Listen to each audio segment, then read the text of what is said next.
Les aléas climatiques étaient au cœur d'une réunion hier à l'Elysée entre Elisabeth Borne et Emmanuel Macron. En tout cas, ça, Victor, c'est pour la version officielle. Oui, parce que la politique n'est jamais bien loin, d'autant plus avec un remaniement qui se rapproche de plus en plus. Il tarde, Alexandre Chauveau, mais une hypothèse semble se dessiner, celle d'une nouvelle équipe gouvernementale composée de fidèles du chef de l'État.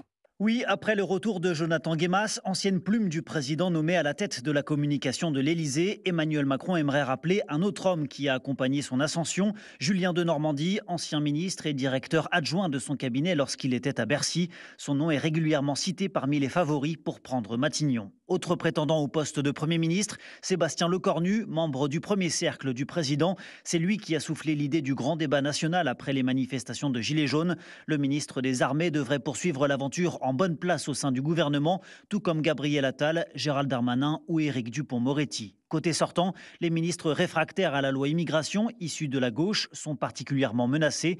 Rima Abdul-Malak à la culture notamment, ainsi que Clément Beaune au transport. Emmanuel Macron pourrait les remplacer par des députés de la majorité, élus ou réélus en 2022.